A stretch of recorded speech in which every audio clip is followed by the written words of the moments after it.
maintenant, je vais vous faire payer combien d'années? Est-ce que c'est comparable? 40 jours, 40 années. Vous savez qu'il y a des gens, quand tu as perdu une année, c'est déjà beaucoup. Mais là, tu vas en perdre combien? 40. Pasteur, je suis convaincu que même dans nos églises, Dieu s'est fixé un temps pour visiter nos églises. Non, non, non, non, non. Écoutez-moi bien. Il y a des choses, il y a des comportements, quand vous les faites, vous ne faites pas du mal à vous-même seulement, mais vous faites du mal à toute une communauté. Et vous devrez le savoir. Et là, ils vont devoir errer 40 ans. Parce qu'ils ont juste été, en fait, profanes. Ils ont raté un jour, mais un jour, ils ont perdu une année. Dieu, il y a des repentances qui n'auront pas de fait. Je vous choque. Ésaïe, la Bible dit que il ressollicita, en fait, il sollicita la bénédiction de Dieu avec larmes. Mais que dit la Bible? Son repentir n'eut plus de fait. Il y a des jours où on est, ça dit tu ne dois pas rater. Si tu te comportes en profane le jour de ta visitation, je vous assure, c'est que Dieu voulait faire. Il a toujours dit, quand il te visite, vous n'avez jamais vu ce refrain? Il te visite et il ne te donne pas, quelquefois, il dit, l'année prochaine, à la même, de quelle époque? L'époque de la visitation. Donc imagine-toi, si tu rates la visitation, tu rates aussi l'année prochaine. Alléluia. Alléluia. Et c'est donc pour nous, question de comprendre que Dieu, lorsqu'il parle des années, au-delà de l'année civile, que tout le monde connaît, mais nous avons une autre année qui est une année prophétique. L'année prophétique est chargée de choses que Dieu a décidé de faire. On ne doit pas rater ce moment. C'est pour cette raison que nous prions pour être sensibles. Donc, au cours de cette année, donc dans le sens prophétique, l'année peut correspondre au jour. Ça peut correspondre à un temps que Dieu peut visiter. Ici, nous voyons par exemple Genèse chapitre 17, verset 21. Genèse 17, verset 21. La Bible dit, Dieu, 17, verset 21. Genèse 17, verset 21. Abraham tomba sur sa face, il rit et dit, en son cœur, naîtra-t-il un fils à un homme de 100 ans? Et Sarah, âgée de 99 ans, enfantera-t-il? Donc on va directement au verset 21. Verset 21. J'établirai mon alliance avec Isaac, que Sarah t'enfantera cette époque-ci de l'année. Mais il s'agit de quelle époque? L'époque de la visitation. Est-ce que vous comprenez un peu? Ça veut dire que cette époque de la visitation devient pour toi comme une année civile, mais pour toi une année prophétique qui commence à partir du jour de la visitation jusqu'au jour de l'accomplissement. Donc il n'y a pas accomplissement sans visitation. Est-ce que vous comprenez un peu? Donc des choses que Dieu veut accomplir dans ta vie, ce sont d'abord des choses qu'il t'a dites le jour de la visitation. Donc si tu rates le jour de la visitation, quelquefois il y a des difficultés pour entrer dans ton accomplissement. C'est pour ça que Jésus pleure sur Jérusalem. Il dit, Jérusalem, Jérusalem, vous qui tuez les prophètes, car tu n'as pas su le jour où Dieu t'a... Donc comme tu as raté ce jour-là, il ne restera pour toi que le jour où tes ennemis vont te cerner. Alléluia. Dis à quelqu'un, l'année prophétique, on ne la rate pas. Tout ce qu'on dit, nous aurons la pratique, comment faire, comment se comporter. Alléluia. Deuxièmement, je vais donc ici dégager l'importance de ce que nous sommes en train de dire. La première chose, nous devons savoir que c'est très important de préparer son année. Pourquoi? Parce que c'est dans l'intimité que Dieu te dira des choses qu'il avait préservées, ou plutôt réservées d'avance, afin que tu puisses l'accomplir. Nous sommes tous prophétiques. Dieu peut nous renseigner sur des événements qui vont arriver en 2020. De façon globale, nationale, comme de façon individuelle ou dans la ville, ça permet aux uns aux autres d'avoir un comportement. Parce que Dieu a déjà dit, voici ce que je veux faire dans la ville, voici ce que je veux faire dans le pays, voici ce que je veux faire dans ta vie. Ces informations alors conditionnent inexorablement mon entendement et mon comportement. Prenons le psaume 65, versets 11 à 12.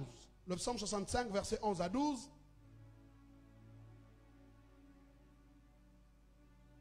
La Bible dit, le psaume 65, versets 11 à 12, il dit, en arrosant ses sillons, en aplanissant ses mottes, tu la détrempes par des pluies, tu bénis son germe. Verset 12. Dites avec moi, tu couronnes. Je vais entendre plus fort. L'année de tes biens et tes pas verse l'abondance. Je vais expliquer. L'année est couronnée de quoi? Des biens. Mais tes pas, ta visitation dans mon année vient verser quoi? L'abondance. Est-ce que vous me suivez un instant? Ça veut dire que Dieu charge l'année des biens. Il y a des choses que Dieu va faire, en dehors du fait qu'il fait des choses pour toi, mais il va aussi le faire à l'échelle nationale, peut-être même communale. Si tu n'es pas informé, tu ne sauras pas. Alléluia. Il dit, tu couronnes l'année de tes biens et tes pas versent l'abondance.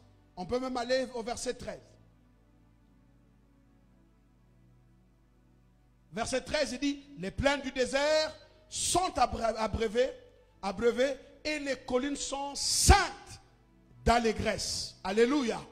Oh, qu'une joie se saisisse de toi au nom de Jésus.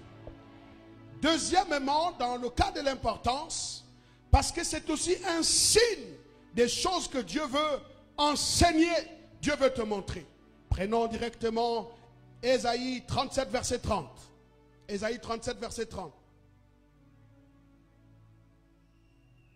La Bible dit, Ésaïe 37, au verset 30,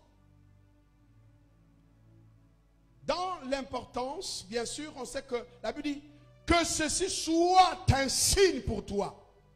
On a mangé une année le produit du grain tombé, et une seconde année, ce qui croit de soi-même.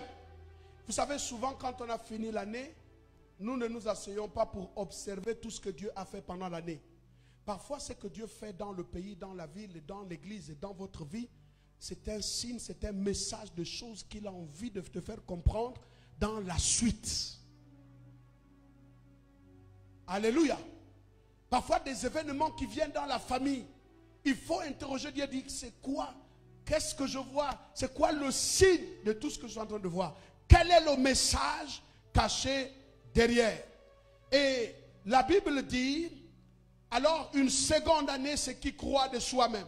La première année, on a mangé une année le produit du grain tombé. Ça dit, tu n'as pas semé, mais c'est tombé. Et ensuite, une seconde année, c'est qui croit de soi-même.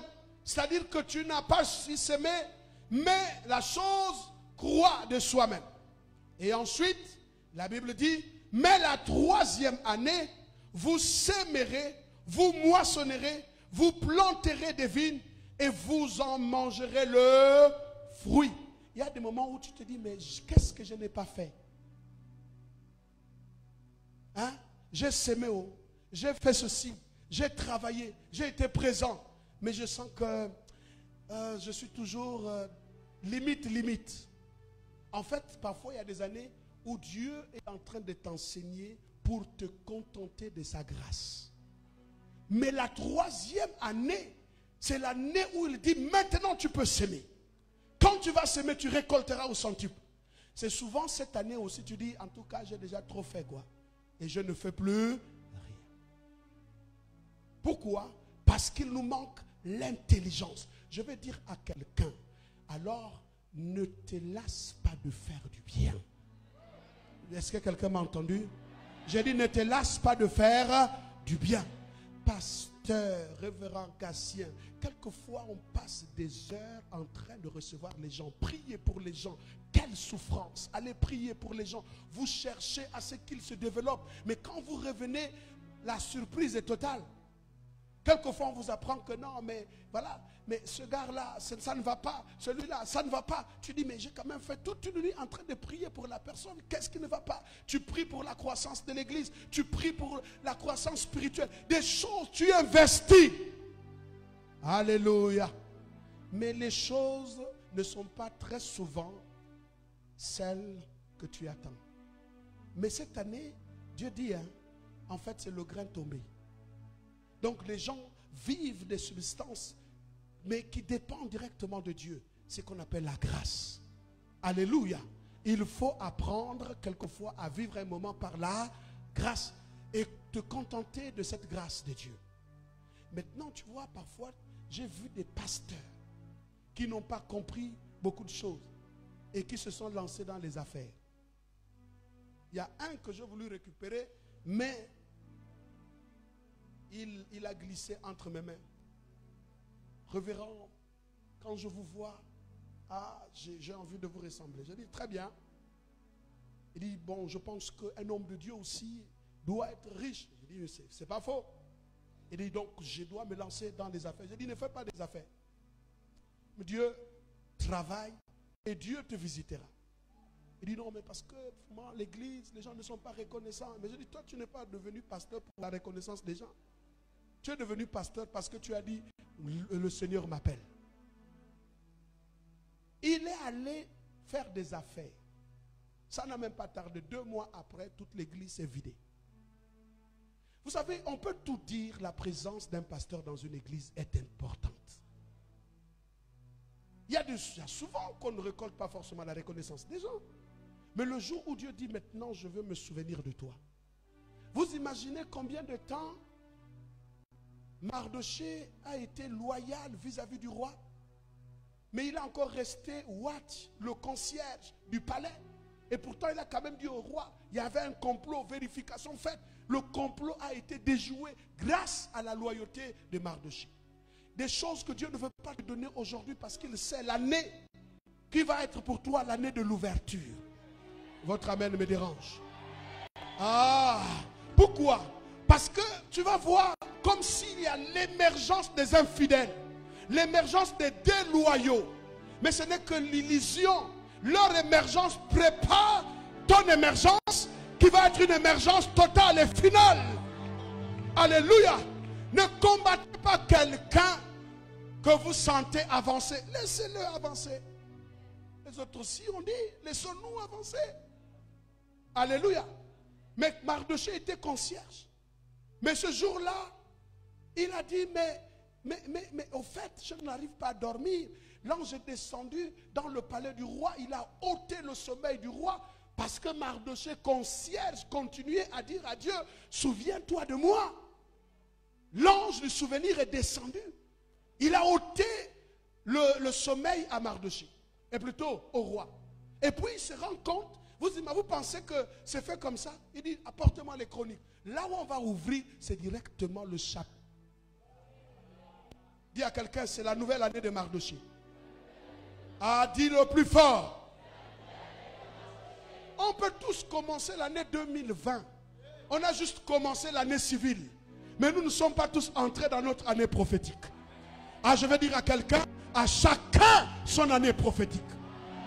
Parce que quand Dieu va te visiter, les gens ne te reconnaîtront plus. Et quand c'est ton année, Dieu fait des choses inouïes. Ah, dit à quelqu'un, ne combat pas quelqu'un dans son année. Alors Mardochée, qu'est-ce qui s'est passé? Le chapitre, c'est comme si le doigt de l'ange était entre les pages. Et puis dès qu'on a demandé, allez, ça s'est ouvert. Juste à ce niveau-là. Quand le roi va lire le chapitre de Mardochée, il se rend compte que l'homme a été loyal, a déjoué le complot. Il dit, mais comment? Cette chose existe, oui. C'est même écrit dans les livres de chroniques, oui. Mais qu'est-ce qu'on a fait à cet homme? Rien. Est-ce que nous lui avons fait du bien? Rien. Ne sois pas pressé. Parce qu'un bienfait qui semble être oublié capitalise dans le temps. De manière à ce que quand ce jour va venir, ça va être un jour unique. Quand tu pars, tu ne reviens plus. Quand Joseph est sorti de la prison, il n'est plus revenu à la prison. Est-ce que quelqu'un est en train de m'entendre ce que je dis? Il ne faut pas aller dans des promotions, on te fait entrer. Après, les gens s'asseyent pour dire, non, bon, son cas, on va encore revoir. Vous savez, ça c'est des promotions, tu commences 2 jours. Et on te ramène encore, même pas là où tu étais. Même loin de là où tu étais. Il faut laisser que le fruit mûrisse correctement. Et puis quand on va déclarer la promotion, quand tu entres dans cette porte-là, en fait, personne ne va ouvrir pour venir te chercher pour te faire sortir. Tu entres, tu t'assois. Quand il est entré, et puis on dit, mais qu'est-ce qu'on a fait? On n'a rien fait. Vous savez, Dieu c'est un grand acteur. Il dit, très bien. Alors, donnez-moi un peu des idées. Il voit maintenant l'ennemi de Mardochée. Il dit, tu peux me dire comment on fait pour honorer un homme qu'on aime, ou bien comment faire pour honorer un homme que le roi veut honorer. Ah, le gars s'est dit, mais qui d'autre? Qui d'autre? Donc, il se taille lui-même la part du lion. Je dis à quelqu'un, le contrat qu'on est en train de signer, il pense que c'est lui, mais c'est ta nomination. Il dit non, il faut le mettre sur le cheval du roi, prendre ceci. Le gars a fini. Et il entend maintenant le roi lui dire, va maintenant faire, ne manque rien. C'est-à-dire n'enlève aucun détail. Maintenant, qui va le faire? C'est toi qui vas le faire pour lui. Donc celui que tu as voulu tuer, humilier, maintenant tu vas l'honorer forcé. Bon gré, mal gré, vos ennemis vont vous honorer. Quand c'est votre année, je dis vos ennemis vont vous... Non, il faut que ça arrive à quelqu'un. Ah, vous savez, dans l'histoire, il faut être immaculé. Vous comprenez, hein? Tes mains doivent être pures. Vous savez qu'il y a des gens qui... Bon, je préfère revenir là-dessus parce que mon temps est en train d'avancer et on en reparlera. Alléluia. Alléluia. Gloire à Dieu. Alors, la troisième chose que nous devons comprendre, l'importance de préparer une année, c'est parce que justement, l'année est aussi chargée de symboles. Pourquoi nous négligeons les choses? C'est parce que nous ne voulons pas donner l'importance spirituelle à certaines choses. Vous ne pouvez pas voir un magicien, un sorcier ou encore un garde du Bouiti prendre des choses à la légère. L'astrologie et toutes ces choses-là, ils considèrent les jours et des années comme des éléments importants pour le développement d'un homme. Mais nous les chrétiens, vous allez voir que tout passe. Non, bon, Jésus a déjà fait. Mais en fait, c'est comme une race de paresseux qui ne veulent plus rien faire, qui ne veulent pas chercher et qui se disent Jésus a tout fait. Mais oui, Jésus a tout fait. Mais pourquoi veut-il que tu sois intelligent? Pourquoi il veut que tu acquières la connaissance, la sagesse? Il aurait tout donné. Mais parce que justement, c'est ce côté-là qui introduit comment dire, un comportement totalement comment dire, paresseux. Et les gens ne veulent plus chercher, les gens ne veulent plus rien comprendre. Jésus a dit, les fils de ce royaume sont plus sages. Sage veut dire, en fait, ont plus d'intelligence et de connaissances. Parce qu'eux, ils font la lecture des saisons. Mais nous, non, tout doit arriver par hasard. Jésus a déjà tout fait. Papa, tu vivras une vie des années dévorées sur la terre. La Bible dit, mon peuple périt faute de connaissance. Mais pourtant, c'est le peuple de Dieu. Il dit, c'est mon peuple. Mais le peuple est dépourvu de connaissance. De leur la connaissance, il dit, non, il va périr. Ça veut dire quelque part, il y a des choses que nous devons comprendre. L'année 2020, pour ceux qui ont fait un peu de théologie, il y a ce qu'on appelle la gematria ou la gematrie, qui est la théologie des chiffres et des nombres. vous savez bien que pour beaucoup, la Bible a une dimension extrêmement codée et prophétique dont il faut découvrir. Moi, je suis de ceux qui pensent que la Bible, qui est la parole de Dieu, n'est pas aussi ouverte comme on le pense. Donc il y a des éléments qui sont des éléments prophétiques que seul le Saint-Esprit peut enseigner aux gens. Donc il y en a qui comprennent bien la théologie des chiffres et des nombres.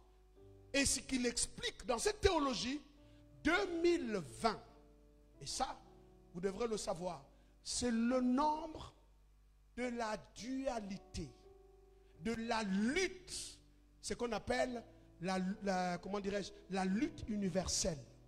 Vous allez comprendre pourquoi le Seigneur nous a mis à cœur l'émergence. L'émergence dont il est question, ce n'est pas forcément dans le bon sens. C'est dans le bon et le mauvais sens. Il y a des choses qui vont émerger. Je vous en supplie, suivez ce message jusqu'au bout et vous allez comprendre. Pendant que nous sommes ici, l'année 2020 s'est terminée chez les autres.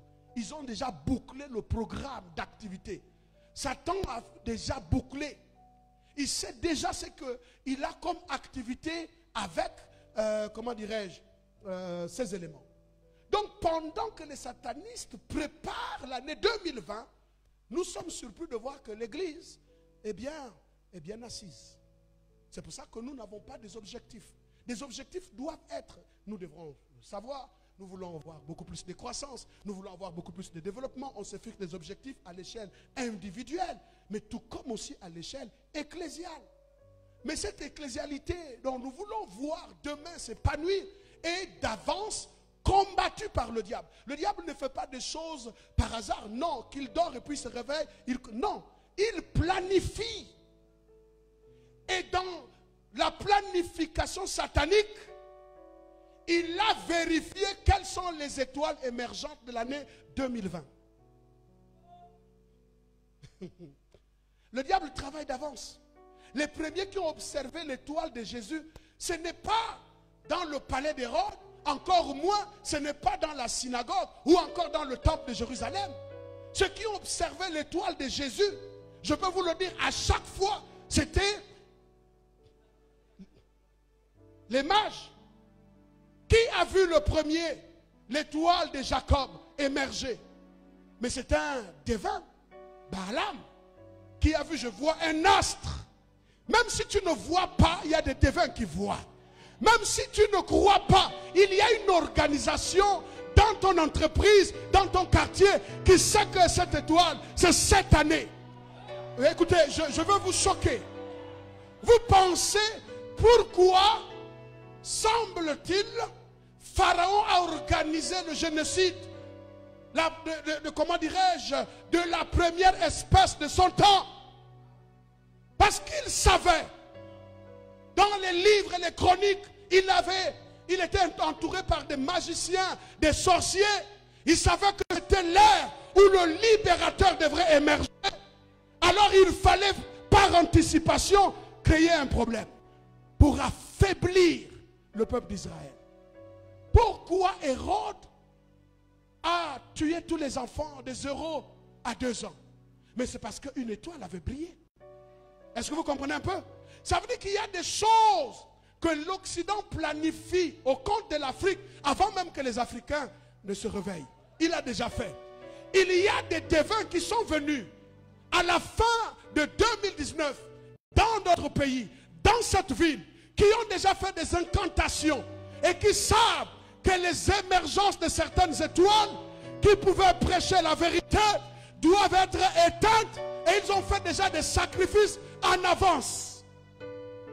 Est-ce que vous savez que le devin Balaam avait demandé à Balak de dresser un autel avec 7 sacrifices, 7 autels pour éteindre l'étoile de Jacob?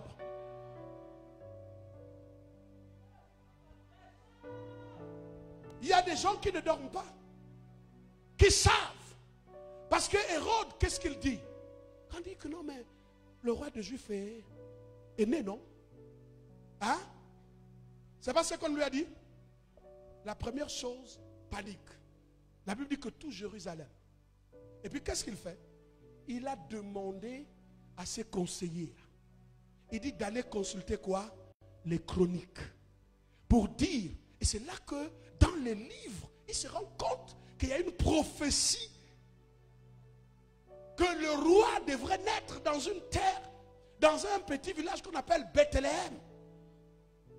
Hein? Alors donc il dit, écoutez les gars, quand vous irez là-bas, moi aussi je veux aller pour adorer. Mais c'était dans un plan machiavélique. Quand le premier coup a été déjoué, qu'est-ce qu'il a fait? Il a dit tuer. Vous savez, quand le diable, écoutez-moi très bien, ce que je dis est dangereux. Quand le diable rate une étoile d'une nation, il donne l'ordre. Il veut d'abord savoir la caractéristique de cette étoile. Elle doit émerger dans quelle ville? Elle émerge dans quel secteur social? Dès qu'il a ces informations, on lui dit dans telle ville, parce qu'au sujet de Jésus, on lui a dit que le roi des Juifs vient de naître. Il a vu, il a dit, bon, ok, le roi là va naître dans quelle ville? Dans quelle maison, dans quelle famille? Alors, le fait qu'il a raté de mettre la main sur le petit enfant, il a dit, mais je connais la ville, je connais la famille, alors je connais aussi la tranche d'âge. Alors il donne l'ordre. Il dit, tuez tous les enfants. De 0. On vous dit, le roi vient de naître. Le petit calcul peut vous dire que c'est quelques jours seulement, ou bien un mois seulement. Mais il décide, pour ne pas rater, de tuer de 0 à 2 ans. Pour toi, tout un quartier peut partir. Oh, vous ne m'avez pas suivi. Le diable sait qu'en cette année 2020, il y aura émergence des prophètes, des hommes d'affaires, des gens dotés. Pourquoi? Parce que le signe me dit que nous sommes à l'heure de la moisson. Et à cette heure de la moisson, il y a des émergences qui se feront. Et alors, en ce moment-là, il va y avoir un carnage. Je veux prier pour quelqu'un. Je dis, personne n'arrêtera ton émergence. Ton amen me dérange. Ton amen me dérange. Je suis venu dire que personne n'arrêtera ton émergence. Pendant que tu dors, il y a des sacrifices qui sont faits. Vous imaginez, un matin je me lève, ça ne me dit rien, je dis seulement, ça ne me dit rien. Et puis on voit sur les réseaux sociaux les armoiries de la République. Les gens sont en train de danser. Vous allez dire, moi j'ai vu des gens dire, oh bon voilà. Vous savez, vous pouvez dire sans effet, si vous ne vous levez pas. C'est ça le problème avec vous. C'est que bon, vous aimez des informations, la curiosité, et puis bon, on croise un peu, croiser les bras. Mais les gars, ils savent que ce qu'ils sont en train de faire est rempli de sens. Eux, ils ont déjà fait des sacrifices. Beaucoup parmi nous là, nous ne nous préparons même pas pour l'année. Quel genre de sacrifice tu vas faire pour préparer ton année 2020? Alléluia. Vous savez, quand vous allez découvrir ce message dans la suite, j'espère qu'on aura le temps de terminer. Je suis sûr et certain, on n'aura même pas besoin de vous dire priez, que vous allez prier. C'est quelque chose que nous, pasteurs, on doit savoir. Alléluia. 2020, c'est l'année de lutte, c'est-à-dire que des forces, ce qu'on appelle la confrontation de puissance. C'est donc une année charnière pour le diable, mais aussi une année prophétique pour les enfants de Dieu. Est-ce que quelqu'un m'entend? Donc, le nombre 20 indique ici la dualité, la lutte, la confrontation qui aboutira à un éveil de conscience. Le nombre en question, écoutez, peut-être prenons quand même quelques textes dans la Bible. Vous allez vous rendre compte. Genèse chapitre 31 verset 28. Genèse 31 verset 28. Je donne quelques textes. C'est une année 2020, c'est une année de transition et de changement. Quand on va entrer dans les conséquences, on va vous parler des types de bouleversements qui va avoir lieu. C'est dans tous les camps. Si l'église ne se lève pas et que le diable est plus puissant, dans ce sens, comment dirais-je, mobilise son camp, les pertes seront énormes. Alléluia. Vous ne sentez pas que 2020 n'est même pas encore entré? Beaucoup parmi vous déjà, vos vies de prière bédaient. Il y a quelqu'un qui me dit, mais je ne comprends pas. Je veux prier, mais je ne prie pas. Pour le diable, 2020 a déjà commencé. Quand toi tu vas dormir, tu te réveilles, tu fais 2020, il t'a déjà bien avalé. Et je veux vous dire, sans vous laisser partir, de comment Dieu m'a montré l'un des esprits qui travaillent dans cette ville. Et c'est intéressant pour l'église de le savoir. Et je me suis amusé à interroger les gens. Je me suis rendu compte que beaucoup dans l'église sont déjà victimes de cet esprit. Alléluia. Genèse chapitre 31. Genèse chapitre 31. Genèse chapitre 31. La Bible dit, pourquoi as-tu pris la fuite en cachette? M'as-tu pas trompé et ne m'as-tu point averti? Tu t'aurais laissé partir au milieu des réjouissances et des chants au son du tambourin et de la harpe. J'ai dit verset 37, directement 37. Verset 37. Et voici, quand tu as fouillé tous mes effets, quand tu as trouvé des effets dans ta maison, produis-le ici devant mes frères et tes frères, et qu'ils prononcent entre nous, de verset 38. Voilà, dis avec moi, voilà, 20 ans que j'ai passé chez toi, tes brebis et tes chèvres n'ont point avorté, et je n'ai point mangé les béliers de ton troupeau. J'explique. Jacob a travaillé pour Laban 20 ans. Et quand Joseph va naître, il a comme un éveil. Il a comme un réveil. Il dit non. Il va dire à Laban, il dit, voici 20 ans que j'ai travaillé avec toi, maintenant je dois travailler pour ma... Pourquoi? Pour ma... Il a compris que après 20 ans, il était impossible de pouvoir continuer de la même façon. Pourquoi? Parce que 20 ans prépare la transition. Vous ne m'avez pas compris? C'est après les 20 ans que Dieu a pris le troupeau de Laban, il l'a transféré à Jacob. Alors que depuis les 20 années, il était lui-même victime de, comment dirais-je, de la supercherie de son beau-père. Il dit pendant 10 fois, il a été roulé. Pendant plusieurs fois, il a été roulé. Il dit si la 20e année me trouve et que je n'ai pas pensé à ma maison, ça veut dire que je resterai longtemps dans cette situation. Alors il a dit, maintenant je ne veux plus de salaire. Je vais dire à quelqu'un, à un moment donné, tu dois refuser le salaire de la supercherie. Des choses qui t'amenaient à te contenter. Des salaires qui n'avaient rien à voir avec ton statut. Des positions qui semblaient être bonnes, mais qui n'étaient pas bonnes. Pourquoi? Parce que Laban profitait de lui. Mais la 20e année, l'année des luttes, l'année de la confrontation de la puissance, c'est là qu'il s'est levé pour dire trop c'est trop.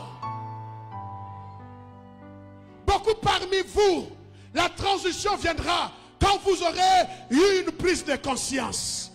Après 20 ans, il a dit, alors il dit, dis-moi, vous imaginez la première fois que Laban dit à son beau-fils, dis-moi quel sera ton salaire. Beaucoup parmi nous, c'est la bonne nouvelle. Qu'on vienne me dire, dis-moi ton salaire. Il a regardé, quel est le salaire que tu peux me donner avec le troupeau que tu as pour compenser les 20 années que tu m'as volées. Non, mon salaire ne viendra plus de toi. Mon salaire viendra d'en haut. Confrontation de puissance. Ah, je dis à quelqu'un, Il y a des choses que nous allons refuser. Alléluia. Il y a une personne, il y a des choses que nous allons refuser dans cette nation. C'était la transition. Alléluia. Et vous savez, quand vous arrivez à votre transition, on ne dit pas au revoir officiellement. Ah non, non, non, non. Même s'il a promis faire une fête à ton honneur, pendant le temps de la transition, on se retire, on fuit. Pourquoi? Parce que celui qui veut te retenir te connaît depuis 20 années. Ah, je prophétise que Dieu te donnera le sens, la sagesse pour que la transition entre dans ta vie. Il y a des sorciers qui t'ont malmené. Mais quand tu vas partir, ils vont te chercher à gauche, ils te chercheront à droite. Tu es déjà parti. Ah, j'annonce une transition. Je suis en train de dire que la transition arrive. Beaucoup parmi eux ne sauront pas à quel moment tu es devenu puissant, à quel moment tu as changé. Je prophétise que personne ne t'arrêtera au nom de Jésus-Christ de Nazareth. Il y a des discours que les Gabonais ne vont plus accepter. Ah non, on veut calmer ici en utilisant la corruption.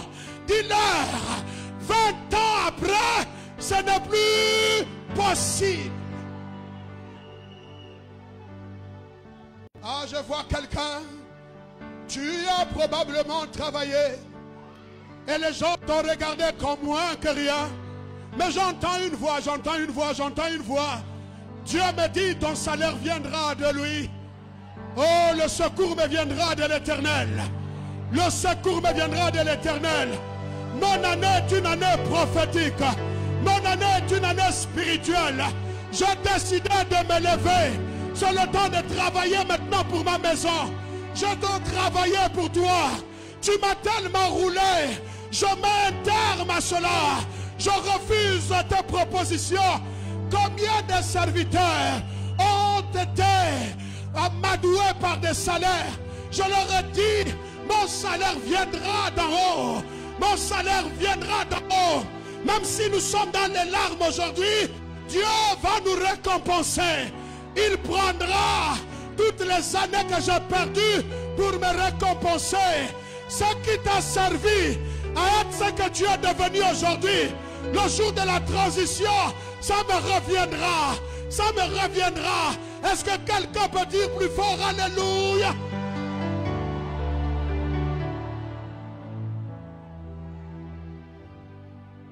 Après 20 ans, ça ne peut plus être possible. Je dis à quelqu'un, ça ne peut plus être possible. Si tu peux m'aider, lève-toi, dis à 5 personnes, ça ne peut plus être possible. Tous ceux qui t'ont volé, qui t'ont humilié, qui t'ont trompé, qui t'ont corrompu, à 20 ans, c'est terminé, c'est terminé.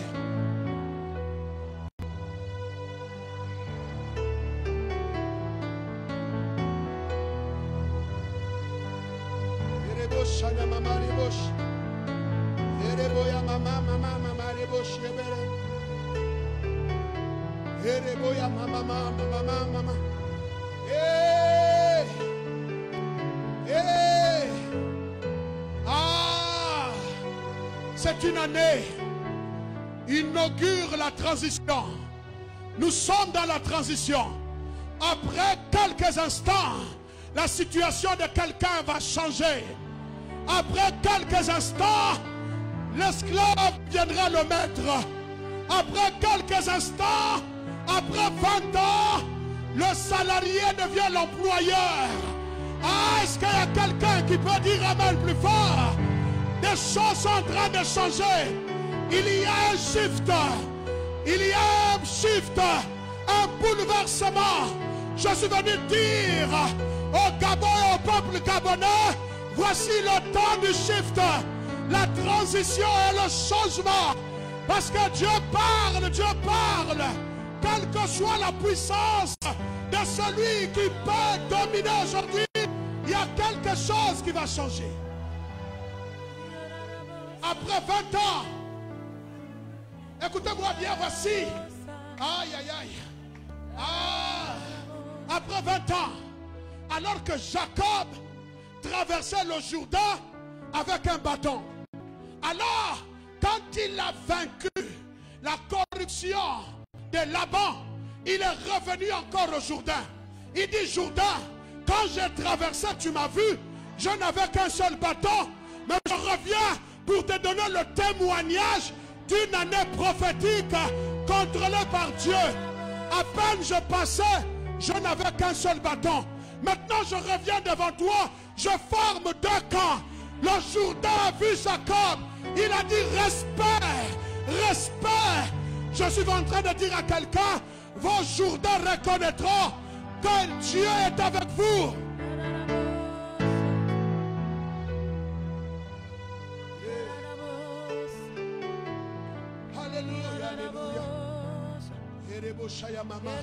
Priez un instant là. Ah, prions là, prions là, prions là. Il y a des choses. Prions, prions tous en là. Prions tous en là.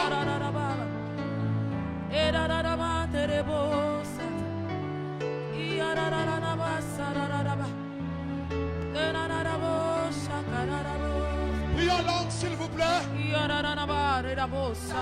Prions langue. Est-ce que nous pouvons prier tous en langue? Prions tous en langue. Prions tous en langue. Je veux que quelqu'un réalise.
Des choses que j'ai tolérées en 2020, je ne les tolérerai plus plutôt des choses que j'ai tolérées en 2019. Je ne les tolérerai plus en 2020.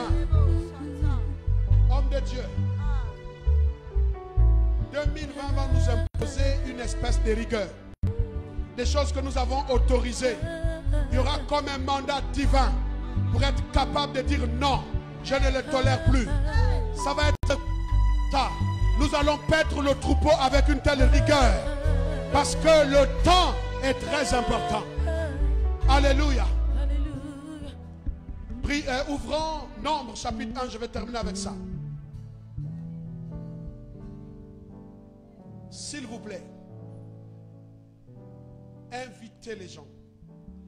Parce que c'est important, et surtout pour l'Église, de comprendre les choses que l'Esprit est en train de nous dire pour nous préparer.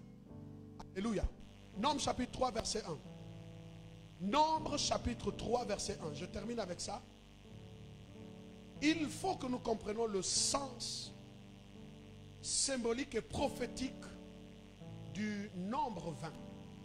Il dit, voici la postérité d'Aaron et de Moïse. J'ai dit Nombre chapitre 1 verset 3. Tu as un verset. Voici Nombre chapitre 1 verset 3. Oh, pardon. Nombre 1 verset 3. Depuis l'âge de 20 ans et au-dessus, tous ceux d'Israël en état de porter les armes, vous en ferez le dénombrement selon leur division, toi et Aaron. Quand je lis ça, je sens une onction. C'est un ordre. L'histoire, c'est qu'ils sont sortis et ils ont marché dans le désert. Et qu'est-ce qui se trouve? Il se trouve que il y a eu des naissances. Donc Dieu était en train de renouveler, comme pour entrer dans une espèce de transition, de manière à ce que petit à petit il accompagne l'ancienne génération, mais aussi de façon subtile, il introduit la nouvelle génération. Et vous devrez donc comprendre les choses, parce qu'il y avait des batailles devant. Dieu dit à Moïse, arrête-toi, halte. Il dit, nous devons faire le dénombrement. Il dit, je veux maintenant réorganiser mon armée. Parce que je sais des choses qui attendent. Moi, attends devant. Il y a des armées qui attendent. Les enjeux sont tellement importants que cette armée ne peut pas entrer comme ça. Il faut une nouvelle génération qui vient mettre la pression dans l'ancienne génération. Et avec cette génération, il faut que le dénombrement commence à partir de 20 ans et plus. Il dit, mais dans cette tranche, tu prendras ceux qui sont capables de porter les armes. Ah, le diable est un menteur. Ah, je dis le diable est un menteur. En cette année 2020, Dieu est en train de préparer une armée. Et cette armée va se lever. Le nombre 20, c'est le nombre de la responsabilité. Le nombre 20, c'est aussi le nombre de l'incorporation. Il dit, vous allez organiser cette armée, chacun selon sa division. Ah, il y a des divisions, comme on le sait, l'armée de l'air, l'armée de terre. Il y a encore d'autres divisions, probablement les gendarmes, les policiers. Et vous avez d'autres divisions, c'est l'armée navale. Mais dans chaque spécificité, il faut choisir des hommes d'élite. Est-ce qu'il y a quelqu'un? En fait, ce qu'ils ne savent pas, c'est qu'il y a des divisions qui sont organisées. Dans l'armée de Dieu, il y a une division pour les hommes d'affaires. Je suis en train de dire, en ce temps de la moisson, vous n'allez pas chercher l'argent, mais l'argent vous trouvera. Aïe, aïe, aïe, aïe, aïe, aïe, aïe, aïe, aïe. Pourquoi? Dieu, quand il organise son armée, conformément à l'armée de ce monde, quand vous entrez dans l'armée, vous n'amenez que le corps. Et puis, le responsable du recrutement et les autres, quand ils vous reçoivent, qu'est-ce qu'ils font? Ils vous fournissent 1. La tenue. 2. Les chaussures. Et 3. La ceinture. Et ensuite, les armes. Ça veut dire que tu dis simplement, le fait que je sois compté dans l'armée, en un seul jour, on te donne toutes ces choses-là. Pourquoi? Mais parce que ça fait partie du package quand tu es dans l'armée. Je vais dire à quelqu'un, mais en fait, on ne peut pas donner l'armée de comment est-ce qu'on appelle? Des terres, c'est béret combien? Béret quoi encore? Béret noir. Et l'armée de l'air? Béret bleu. Bon, imaginez-vous qu'on prend béret bleu, on donne à quelqu'un qui est dans l'armée de terre. Ça n'a aucun sens. Ça n'a aucun. Vous savez, nous sommes en train d'entrer dans une dimension de spécificité. Si tu es dans l'armée de Dieu, dans la division des hommes d'affaires, Dieu te donnera suffisamment ce dont tu as besoin Ah, pour monter. Est-ce que quelqu'un peut dire amen plus fort? Alléluia. Je prophétise que le diable aura chaud. Cette génération sera pourvue de tout. Ah, je vois des étoiles prophétiques qui montent. Ah, je vois des hommes d'affaires. Je vois des gens que Dieu est en train d'équiper dans les domaines différents. Et je prophétise que vous allez conquérir et vous allez gagner. Et l'Éternel va vous imposer. Si quelqu'un entend et dit amen, que la chose lui arrive. Lève-nous s'il vous plaît. Aïe, aïe, aïe, aïe, aïe, aïe. A dit à quelqu'un, 2020, c'est une année de surprises, de transition, de shift, de changement. Alléluia. Il dit, tous ceux d'Israël en état de porter les... Donc la condition, c'est qu'être seulement capable de porter les armes. Vous savez, quand on va parler des émergences, ça va vous choquer. Le terme, on m'a fait, oh voilà, émergence, ce n'est pas un terme réservé à un groupuscule politique. Non. Le terme émergence est d'abord un concept philosophique. Ou encore, je dirais, philosophico-exégético, grammatico-théologique. Vous allez en philosophie, vous trouverez cela. Pourquoi? Tout ce que je vous explique, vous avez des fondements philosophiques, des fondements grammaticaux, ainsi de suite. Pourquoi? Parce que en fait, le terme, le concept émergence, alors nous avons un professeur de philosophie, il peut aller vérifier, est né depuis les années 1800. Et ça a rebondi en 1900. Maintenant, puisque je n'ai pas encore abordé ça, je ne peux pas aller plus loin. Pour vous montrer que l'émergence ne peut être possible que là où un système a présenté les faiblesses. Je n'ai rien dit. Remaya. Et en général, on ne parle pas de l'émergence s'il n'y a pas l'empêchement. On ne peut pas parler de l'émergence là où quelque chose n'a pas été empêché. Est-ce que vous comprenez un peu? C'est parce que tu émerges. Ça veut dire que tu deviens un phénomène. Et on commence à t'étudier. Comment tu as pu émerger alors que nous t'avons empêché. Ah, que ce soit ta portion au nom de Jésus. Alléluia. Alléluia. Est-ce qu'on peut lever nos mains? Je voudrais qu'on adore, qu'on adore, qu'on adore, qu'on adore. Simplement, s'il vous plaît, invitez le maximum de personnes demain. Nous allons traiter la question, prier pour les familles, briser un certain nombre de choses. On ne peut pas prier ce soir parce que nous n'avons pas abordé la question sur l'émergence. Alléluia. Et je crois que tu vas émerger. Alors nous allons adorer le Seigneur avant de prier pour la fin. Élevons nos voix. Que chacun rende grâce au Seigneur.